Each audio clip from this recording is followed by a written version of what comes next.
और एक और बात याद रखो, कोई भी त्योहार आता है ना, कोई भी त्योहार आएगा उसके पहले तुमको बहुत डराया जाए। रक्षाबंधन आएगा तो लोग डराएंगे, अभी राखी मत बांधना।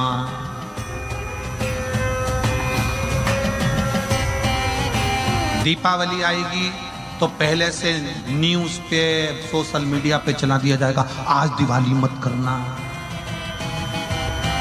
कल करना। और कल से पहले आज मर गए तो। एक सरल बात बताना है, ईमानदारी से विचार करना, जरा थोड़ा सोचिएगा। उसके पहले मर गए तो। शिव महापुराण की कथा तो कहती है कि रोज शंकर भगवान को जब एक लोटा जल चढ़ाओ और दिया लगाओ तो ये सोचो कि मेरे घर में रोज की दिवाली है, रोज की दिवाली। मेरे ओघड़दानी मेरे शंकर भगवान को जब हाथ में बांधने वाली मोली का लच्छा थोड़ा सा चढ़ाओ तो रोज बाबा से कहो मेरे घर में रोज रक्षाबंधन है, प्रतिदिन की मैं राखी बांध। जब जब त्योहार आएगा तब तब सनातन धर्म का लोगों ने मजाक बनाने के लिए, सनातन धर्म को नीचा करने के लिए लोगों ने हमारे त्योहारों को तोड़ना चालू कर दिया। रक्षाबंधन आएगा डरा देंगे, भद्रा लगा है, रोज लगता तो कौन सा उखाड़ा कर लेता है, तुमको मालूम ही नहीं पड़ पाता। तुम अपनी भक्ति में रमते, तुम हमारे भजन में रमते, तुम स्मरण में भजते ना। दिवाली पूजन कर रहे हो तो लोग कहेंगे आज मत करना, कल करना, परसों करना। कोई भी त्योहार आएगा, तुम्हारे यहाँ मकर संक्रांति आ जाए, तुम्हारे यहाँ पर लोहड़ी आ जाए, तुम्हारे यहाँ कोई भी पर्व आ जाए, लोग उसमें भी बस डराने का काम करेंगे। शिवरात्रि आएगी तो लोग डराएंगे, अभी ये मत चढ़ा देना, वो मत चढ़ा देना। यहाँ तो शिव पुराण कहती है एक चोर शंकर पे खुद चढ़ गया और तुम तो चढ़ाने की बात कर रहे हो। मेरा निवेदन है, होली का त्योहार आ रहा है,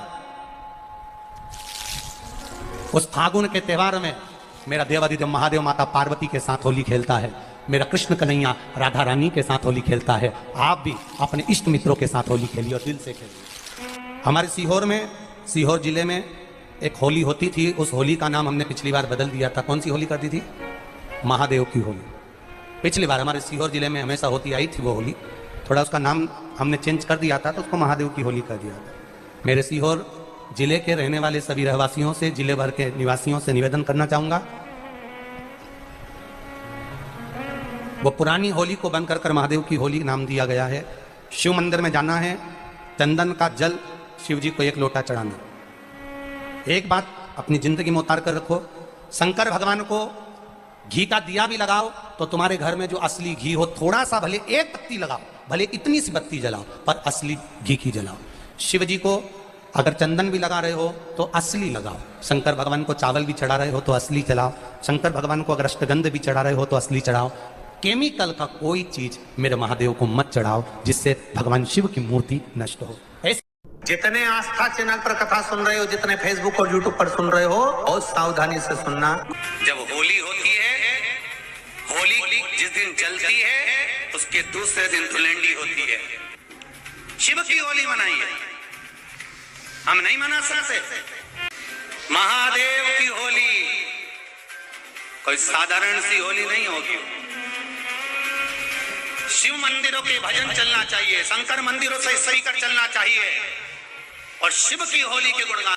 आने वाली पीढ़ी को हम नहीं कहेंगे कि नवाब की होली है, ये महादेव की होली। आज के दिन हमारा शंकर सीहोर में होली खेलने आया था और चाहूंगा मैं, अगर बाबा ने कृपा करी तो मेरे सीहोर के चमत्कालेश्वर महादेव मंदिर नमक चौराहे से मन कामेश्वर मंदिर तक मैं खुद बाबा की होली खेलने के लिए जाऊंगा। आप भी शामिल होइए।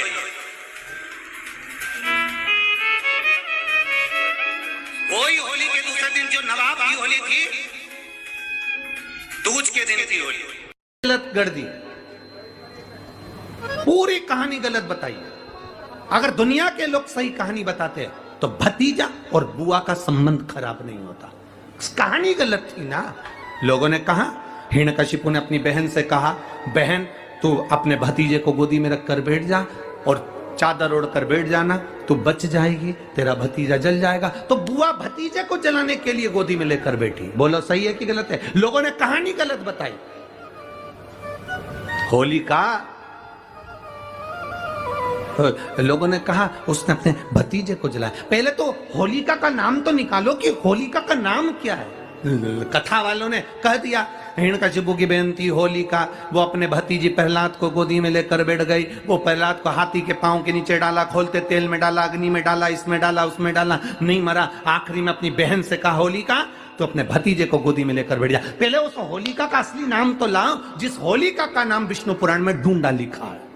क्या नाम लिखा है? ढूंढा। होलिका का असली नाम लिखा है विष्णु पुराण में ढूंढा। इसलिए आज भी होली में लकड़ी नहीं जलाई जाती, मोटे मोटे ढूंढ जलाए जाते हैं, क्योंकि उसका नाम ढूंढा है।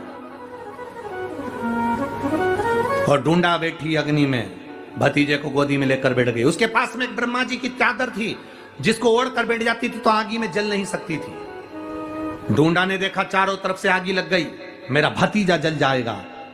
तो बुआ को लगा मेरा भतीजा जल जाएगा।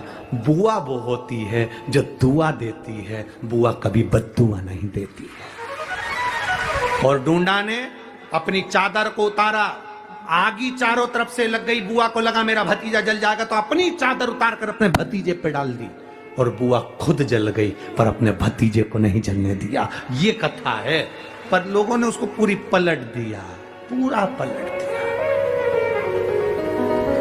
बुआ कब जलाई अपने भतीजे को? आप में से इतनी सारी बुआ बैठी हैं, कभी अपने भतीजे को अपशब्द कहा? कभी अपने भतीजे को श्राप दिया? कभी अपने भतीजे को बद्दुआ दी? नहीं। जब भी बोलती हो मेरा भतीजा खूब फले फूले, भगवान कृपा करे मेरे भाई जैसा नाम कमाए, मेरा भैया कितना नाम कमाता वैसा मेरा भतीजा नाम कमाए, तो भतीजे को चाहिए जब बुआ घर में आए तो अपने मम्मी पापा से कहना, पापा मम्मी 2 साड़ी देना, क्योंकि अब मेरी नौकरी लग गई है, मैं कमाने लगा हूं, मैं कमा रहा हूं, इसलिए मम्मी एक काम करना, 1 साड़ी पापा देंगे अपनी बहन को और 1 मैं दूंगा अपनी बुआ को। तो मम्मी कहेगी तू अपनी बहन को देना, बुआ को क्यों दे रहा है? तो कह देना अगर आज मैं दूंगा तो उसके भी भतीजे उसको देंगे। यह हमारे यहां क्रम चालू होना चाहिए।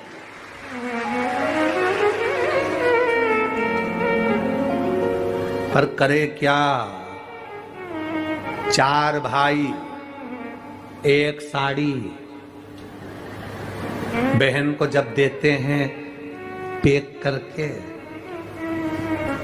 पूरी पैकिंग,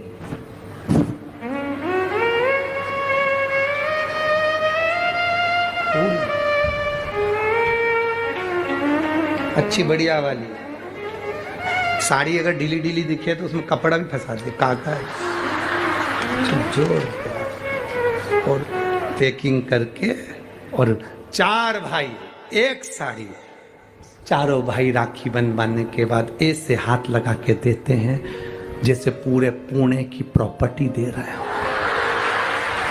पूरे पुणे की। किसी ने पूछा कि क्यों रे चारों भाइयों ने मिलके 1 साड़ी दी? अभी हम एक ही तो घर में रहते हैं, सब एक हैं। तो एक काम करा करो, 1 थाली खाने की लगाओ, 1 भाई खाना खाए, बाकी के सब टच करके बैठ जाओ। एक ही जगह तो रह रहे हो, एक ही थाली में काम। तुम्हारे टच करने से 4 भाई का 1 साड़ी में हिस्सा हो गया, तो तुम्हारा समोसा तुम खाओ, बाकी के 3 भाई टच करके बैठे, पेट नहीं भरा है। अपने को क्या करना, अपन तो अपनी साड़ी ओढ़ो दादा।